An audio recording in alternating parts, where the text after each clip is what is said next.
Everyone, welcome to bright IQ। तो आज हम लोग पढ़ने वाले हैं झारखंड की परंपरागत शासन व्यवस्था। ये आपका ऑल ओवर कंपटीशन एग्जाम के लिए बहुत ही इंपॉर्टेंट है। जितने भी आप एग्जाम जो झारखंड से रिलेटेड है उन सभी के लिए सारा टॉपिक आपका बहुत ही इंपॉर्टेंट है, जिसमें हम लोग पढ़ने वाले हैं आज नागवंशी शासन व्यवस्था। इससे पहले की वीडियो में हम लोग पढ़े थे मुंडा शासन व्यवस्था। ये सारा व्यवस्था आपका टोटल 5 वीडियो में कवर करने वाली हूँ और पांचों का पांचों टॉपिक जो है आपका एग्जाम पॉइंट ऑफ व्यू से बहुत ही इंपॉर्टेंट है, चाहे वो आप झारखंड का कोई भी एग्जाम लिख रहे हो। तो चलिए हम लोग इसमें टॉपिक वाइज क्लियर करते हैं। इसमें टॉपिक विद क्वेश्चन आपको दिया हुआ है, इसी में आप क्वेश्चन फाइंड आउट कर सकते हैं बहुत आसानी से। चलिए हम लोग स्टार्ट करते हैं। इसमें नागवंशी शासन व्यवस्था का इसका इतिहास क्या है। तो अगर हम लोग इसमें देखते हैं तो नागवंशी शासन व्यवस्था का प्रारंभ जो है वो आपका कब हुआ है, तो ये आपका प्रथम शताब्दी में हुआ है। ये प्रथम शताब्दी कौन से ईस्वी का है, तो ये है आपका 64 ईस्वी का।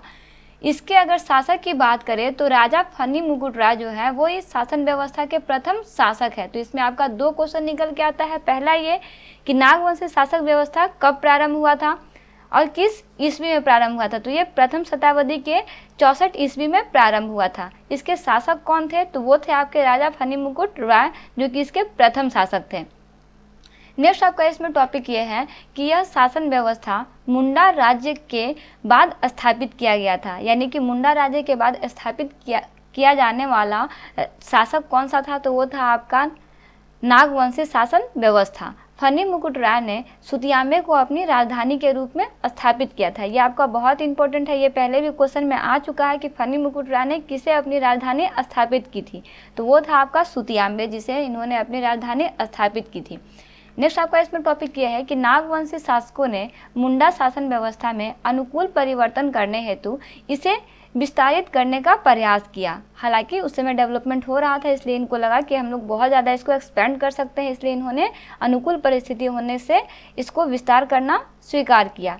इसके शासनकाल में पूर्व की भू व्यवस्था, कर व्यवस्था तथा शासन व्यवस्था का संचालन होता रहा। इन सारे चीज़ों का संचालन जो है वो कंटिन्यू बढ़ते चला गया।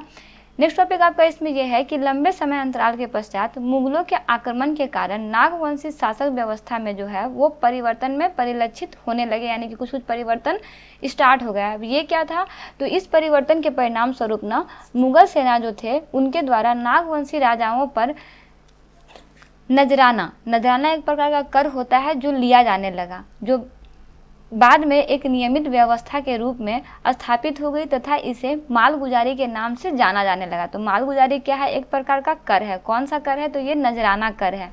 किसके द्वारा वसूल किया जाता था, तो वो था आपका ये मुगलों के द्वारा उनके आक्रमण के बाद वसूल किया जाता था। नेक्स्ट अगर हम लोग इसमें टॉपिक देखें तो है कि इस शासन व्यवस्था में आम रैयतों से कर वसूली नहीं की जाती थी। परिणामतः संपूर्ण राज्य के कर का भार जो है वो नागवंशी शासक पर पड़ने लगा, क्योंकि कर जो है वो आम रैयत तो दे नहीं रहे थे, तो पूरा कार्यभार किस पे पड़ा, नागवंशी राजा पर पड़ा। अब जितना भी कर आता था वो सारा कर जो था वो राजा को देना पड़ता था। अब इससे क्या हुआ कि इसके नागवंशी शासक जो थे वो नियमित रूप से मालगुजारी नहीं दे पाए। ये बात कब की हो रही है, तो ये आपका 1615 ईस्वी की बात हो रही है, जिसके कारण मुगल शासक जहांगीर जो थे वो नागवंशी शासक दुर्जन साल को बंदी बना लेते हैं। और बंदी बनाने के बाद क्या करते हैं कि उन्हें 12 वर्षों तक ग्वालियर के किले में बंद रखते हैं। बाद में जब वो रिहा होते हैं तो वो अपने से खुद बोलते हैं दुर्जन साल कि मैं 6000 रुपये वार्षिक मालगुजारी देना स्वीकार करता हूँ। तो देखिए इसमें आपका 2-3 टॉपिक निकल के आता है। अगर आप इसमें देखें तो ये आपकी बात हो रही है 1615 ईस्वी की।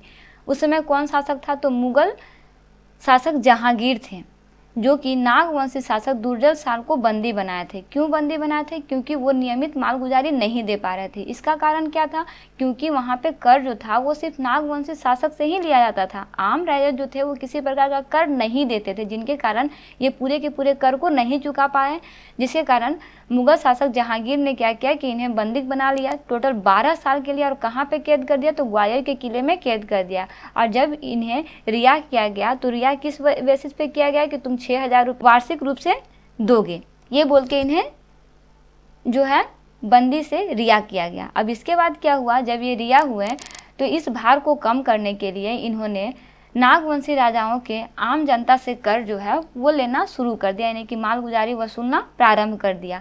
और इसे वसूलने की जिम्मेदारी जो है वो पढ़ा के प्रमुख मानकी को दे दिया। इन मानकियों को नागवंशी शासक में भूंयहर कहा जाता है। तो ये याद रखना है कि भूंयहर किसे कहा जाता है, तो मानकियों को भूंयहर कहा जाता है। क्यों कहा जाता है? क्योंकि वो सारा का सारा कर वसूलने का जिम्मेदारी जो था वो उन्हें दिया गया था। किन्हें दिया गया था? भूंयहर को दिया गया था। भूंयहर कौन थे? तो वो मानकी थे। नेक्स्ट इसका टॉपिक क्या है आपका कि बाद में नागवंशी राजाओं द्वारा मालगुजारी वसूलने के लिए अलग से जागीरदार रखे गए। इसके द्वारा मुगल बादशाहों द्वारा जो था वो मांगे जाने वाली मालगुजारी दी जाती थी। मतलब नियमित नहीं था, वो अनियमित था। जब वो मांगते तभी दिया जाता, अगर वो नहीं मांगते तो नहीं दिया जाता। जब वो कर मांगते तभी कर दिया जाता, अगर वो नहीं मांगते तो कर नहीं दिया जाता। इसका भी एक नाम दिया गया। अनियमित मालगुजारी को नजराना या फिर पेशकश कहा गया। तो ये भी आपको याद रखना है कि मुगल बादशाहों द्वारा जो कर लिया जाता था नागवंशी राज्य के समय, उसे अनियमित मालगुजारी को नजराना या फिर पेशकश कहते थे। इसी का अगर नेक्स्ट टॉपिक हम लोग देखते हैं जो है आपका कि 1765 ईस्वी में ईस्ट इंडिया कंपनी को बिहार, बंगाल और उड़ीसा को दीवानी मिलने के बाद नागवंशी शासक पटना काउंसिल के प्रति उत्तरदायी हो गए। तो ये आपको याद रखना है कि नागवंशी शासक पटना काउंसिल के प्रति किस वर्ष उत्तरदायी हुए, तो वो समय था आपका 1665 का। कंपनी कौन सा था? तो ईस्ट इंडिया कंपनी था, जो बिहार, बंगाल और उड़ीसा के दीवानी मिलने के बाद नागवंशी शासक जो था वो पटना काउंसिल के प्रति उत्तरदायी हुआ था। इसमें एक और नाम निकल के आता है जो है आपका फोर्ट विलियम का। फोर्ट विलियम को छोटा नागपुर क्षेत्र के कर वसूलने की जिम्मेदारी दी गई थी। ये भी आपका समय कब का है? तो 1665 ईस्वी का है, जिसमें छोटा नागपुर क्षेत्र में कर वसूलने की जिम्मेदारी किसको दिया गया था? तो फोर्ट विलियम को कर वसूलने की जिम्मेदारी सौंपी गई थी। इसका अगर एक इम्पोर्टेंट पॉइंट देखिए जो है आपका कि 1773 ईस्वी में व्हिटली को छोटा नागपुर का कलेक्टर बनाया गया ताकि कर की वसूली निर्बाध तरीके से की जा सके। क्योंकि अगर एक बोला जाता है ना कि सरकारी काम होता है, तो इस तरह से जब एक कलेक्टर बनेगा तो कलेक्टर जिस चीज़ को भी वो अगर कुछ जो भी कर को लेके आएगा वो एक तरह से लीगल होगा। इसी को ध्यान में रखते हुए 1773 ईस्वी में जो था वो व्हिटली को छोटा नागपुर का क्या बनाया गया? कलेक्टर बनाया गया। क्यों बनाया गया? ताकि वो अच्छे से कर वसूली कर सके, निर्बाध तरीके से कर सके, ताकि उस पर किसी तरह का कोई आरोप ना लगे। इसी का अगर हम लोग नेक्स्ट टॉपिक देखें जो है आपका 1780 ईस्वी का। 1780 ईस्वी में क्या हुआ कि छोटा नागपुर, खास रामगढ़ तथा चतरा को मिलाकर रामगढ़ हिल ट्रैक बनाया गया। तो ये आपका बहुत इंपॉर्टेंट है कि रामगढ़ हिल ट्रैक कब बनाया गया और किन किन जगहों को मिलाकर बनाया गया। तो ये आपका बनाया गया 1780 को। छोटा नागपुर, खास रामगढ़ और चतरा को मिलाकर बनाया गया। इसका संचालन जो है वो सेल घाटी से किया जाता था और चैपमैन को कर वसूली की जिम्मेदारी दी गई। देखिए इसमें कर वसूली की जिम्मेदारी बार बार अलग अलग तरीके से घट और बढ़ रहा है, तो ये भी आपको याद रखना है। 1780 में कर वसूलने की जिम्मेदारी किसको दी गई? तो वो आपका व्यक्ति था चैपमैन।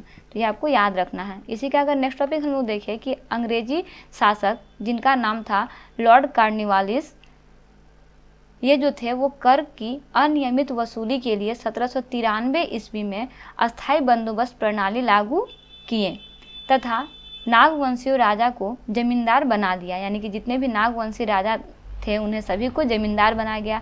इस प्रकार पूर्व की जमींदारी व्यवस्था जो थी, इस प्रकार पूर्व की जागीरदारी व्यवस्था जो थी वो जमींदारी व्यवस्था में परिवर्तन हो गई। इसके बाद क्या हो रहा है कि इस व्यवस्था के लागू होने के साथ ही नागवंशी शासक व्यवस्था समाप्त हो गई, क्योंकि अब तो सारा का सारा जमीन जो था वो जमींदारी व्यवस्था हो गई, जिसके कारण यहाँ पे नागवंशी शासन व्यवस्था जो है वो पूरी तरह से समाप्त हो गई। अब देखिए अब क्या हो रहा है इसमें कि इसके स्थान पर नवीन प्रकार की अंग्रेजी शासन व्यवस्था स्थापित की गई। क्योंकि यहाँ पे व्यवस्था तो आपका अंग्रेज का है, तो वो तो अपने हिसाब से हर चीज़ को बदल और बना रहे हैं, तो इन्होंने अब एक नई प्रकार की अंग्रेजी शासन व्यवस्था लागू की। अब देखिए कि इसमें क्या परिवर्तन होता है। तो अगर इसमें हम लोग देखते हैं तो इसमें ना टोटल नागवंशी शासन व्यवस्था को ग्राम स्तर पे, पट्टी जिसे पढ़ा कहा जाता है उसके स्तर पे और राज्य स्तर पे कुछ कुछ लोगों को बांटा गया। अब देखिए इसे किस तरह से बांटा गया है। तो अगर हम लोग बेसिक साथ देखते हैं तो ग्राम स्तर पे आपका एक होता है महतो।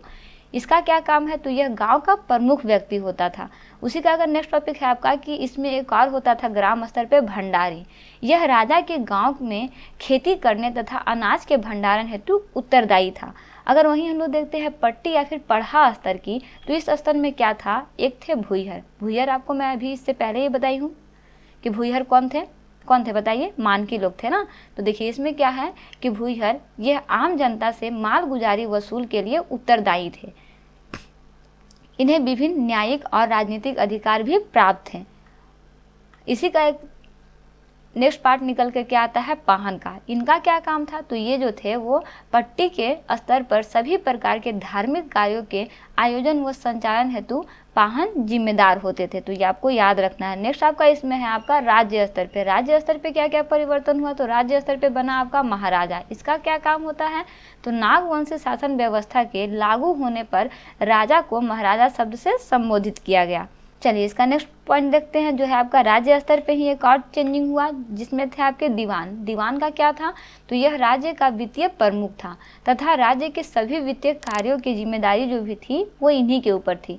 लास्ट और सबसे आपका इम्पोर्टेंट टॉपिक आपका आता है पांडे का। इनका क्या काम होता था, तो ये आपके पंच द्वारा या फिर पढ़ा राजा द्वारा लिए गए निर्णयों को लोगों तक पहुंचाने की जिम्मेदारी जो था वो पांडे की थी। तो ये आपको याद रखना है। ये सारा आपका नागवंशी शासन व्यवस्था कहा जाए तो नागवंशी शासन व्यवस्था का इतिहास है। इसमें हम लोग सारे टॉपिक को कवर किए हैं।